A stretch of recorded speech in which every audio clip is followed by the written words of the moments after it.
How the Leopard Got His Spots. In the days when everybody started fair, best beloved, the leopard lived in a place called the High Veld.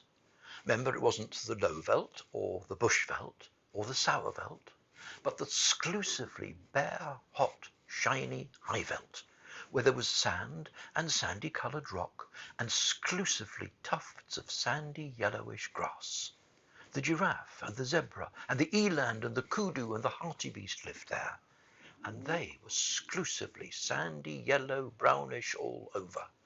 But the leopard, he was the exclusivest, sandiest, yellowish, brownest of them all, a greyish, yellowish, catty-shaped kind of beast, and he matched the exclusively yellowish, greyish, brownish colour of the High Veld to one hair. This was very bad for the giraffe and the zebra and the rest of them, for he would lie down in a exclusively yellowish, greyish, brownish stone or clump of grass, and when the giraffe or the zebra or the eland or the kudu or the bushbuck or the buntybuck came by, he would surprise them out of their jumpsome lives. He would indeed. And also, there was an Ethiopian with bows and arrows, exclusively greyish, brownish, yellowish man he was then, who lived on the High Veld with the leopard, and the two used to hunt together, the Ethiopian with his bows and arrows, and the leopard exclusively with his teeth and claws, till the giraffe and the eland and the kudu and the quagga and all the rest of them didn't know which way to jump, best beloved. They didn't indeed. After a long time, things lived for ever so long in those days, they learned to avoid anything that looked like a leopard or an Ethiopian. And bit by bit, the giraffe began it because his legs were the longest. They went away from the High Veld. They scuttled for days and days and days, till they came to a great forest, exclusively full of trees and bushes and stripy, speckly, patchy, blatchy shadows. And there they hid. And after another long time, what with standing half in the shade and half out of it, and what with the slippery, slidey shadows of the trees falling on them, the giraffe grew blotchy, and the zebra grew stripy, and the eland and the kudu grew darker, with little wavy grey lines on their backs, like bark on a tree trunk. And so though you could hear them and smell them, you could very seldom see them, and then only when you knew precisely where to look. They had a beautiful time in the exclusively speckly, spickly shadows of the forest, while the leopard and the Ethiopian ran about over the exclusively greyish, yellowish, reddish High Veld outside, wondering where all their breakfasts and their dinners and their teas had gone. At last, they were so hungry that they ate rats and beetles and rock rabbits, the leopard and the Ethiopian, and then they had the big tummy ache, both together. And then they met Bavian, the dog-headed barking baboon, who is quite the wisest animal in South Africa. Said Leopard to Bavian, and it was a very hot day, "Where has all the game gone?" And Bavian winked. He knew. Said the Ethiopian to Bavian, "Can you tell me the present habitat of the aboriginal fauna?" That meant just the same thing, but the Ethiopian always used long words. He was a grown-up. And Bavian winked. He knew. Then said Bavian, "The game has gone into other spots, and my advice to you, leopard, is to go into other spots as soon as you can." And the Ethiopian said, "That's all very fine, but I wish to know whither the aboriginal fauna has migrated." Then said Bavian, "The aboriginal fauna has joined the aboriginal flora, because it was high time for a change. And my advice to you, Ethiopian, is to change as soon as you can." That puzzled the leopard and the Ethiopian, but they set off to look for the aboriginal flora, and presently, after ever so many days, they saw a great high, tall forest, full of tree trunks, all exclusively speckled and sprottled and spottled, dotted and splashed and slashed, and hatched and cross-hatched with shadows. Say that quickly aloud, and you'll see how very shadowy the forest must have been. What is this, said the leopard, that is so exclusively dark, and yet so full of little pieces of light? I don't know, said the Ethiopian, but it ought to be the aboriginal flora. I can smell giraffe, and I can hear giraffe, but I can't see giraffe. That's curious, said the leopard. I suppose it's because we've just come in out of the sunshine. I can smell zebra, and I can hear zebra, but I can't see zebra. Wait a bit, said the Ethiopian.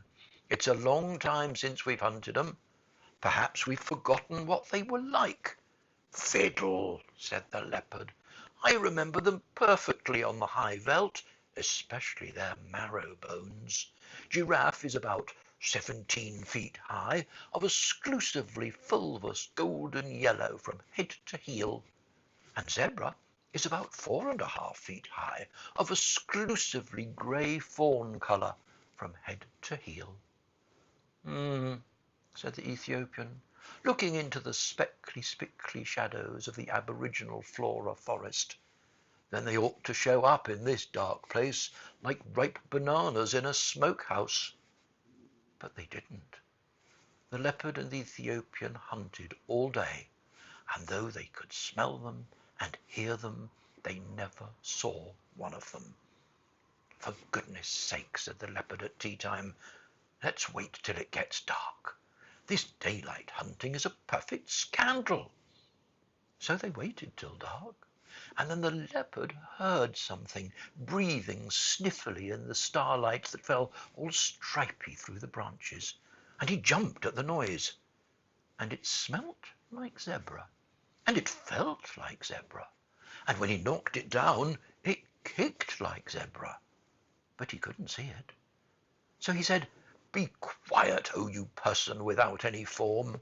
I'm going to sit on your head till morning, because there is something about you that I don't understand." Presently he heard a grunt and a crash and a scramble, and the Ethiopian called out, "I've caught a thing that I can't see. It smells like giraffe, and it kicks like giraffe, but it hasn't any form." "Don't you trust it," said the leopard. "Sit on its head till the morning, same as me. They haven't any form, any of 'em." So they sat down on them hard till bright morning time, and then Leopard said, "What have you at your end of the table, brother?"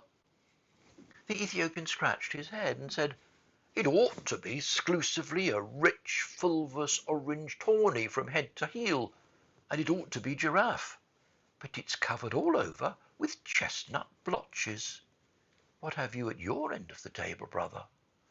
And the leopard scratched his head and said, "It ought to be exclusively a delicate greyish fawn, and it ought to be zebra, but it's covered all over with black and purple stripes.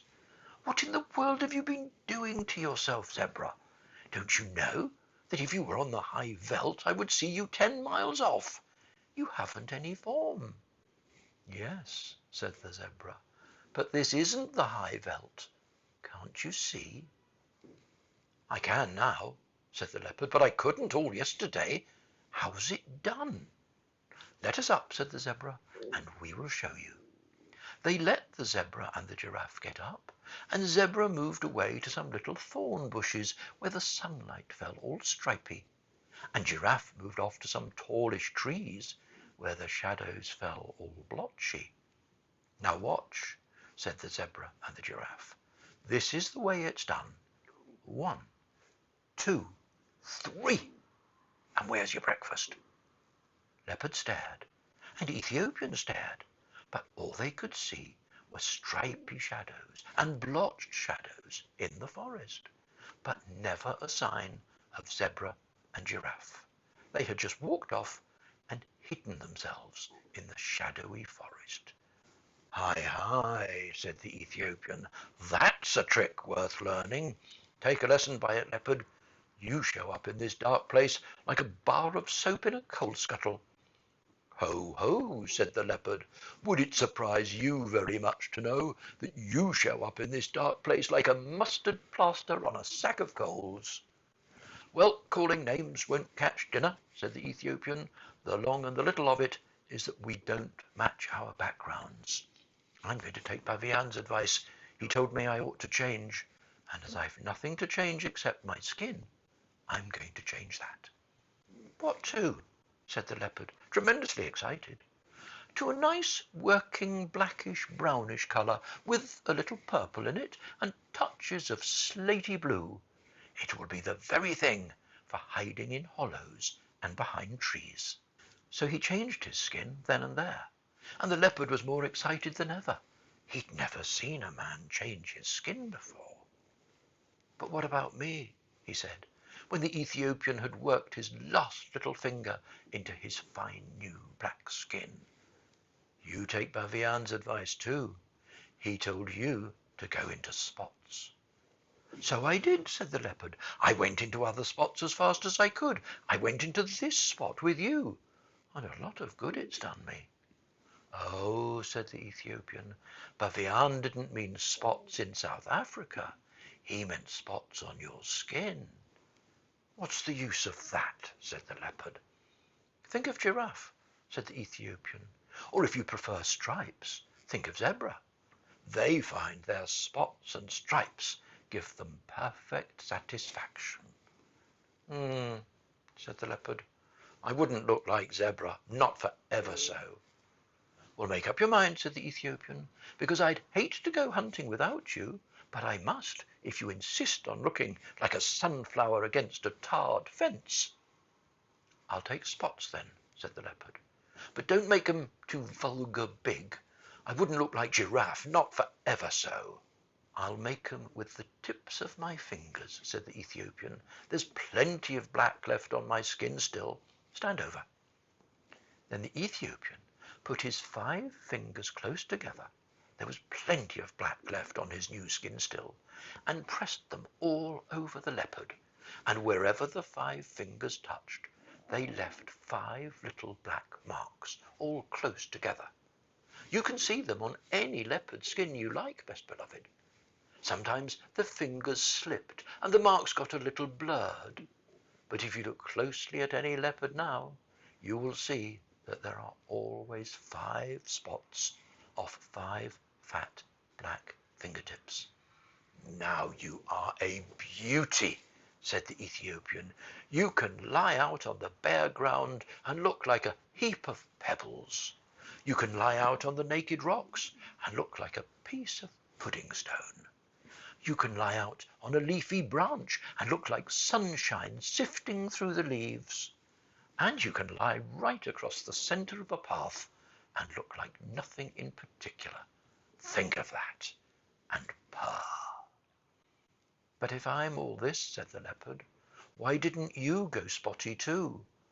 "Oh, plain black's best for a man," said the Ethiopian. "Now come along, and we'll see if we can't get even with Mr. 1, 2, 3, where's your breakfast?" So they went away, and lived happily ever afterwards, best beloved. That is all.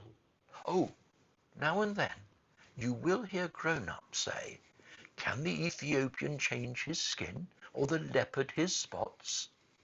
I don't think even grown-ups would keep on saying such a silly thing if the leopard and the Ethiopian hadn't done it once. Do you? But they'll never do it again, best beloved. They're quite contented as they are.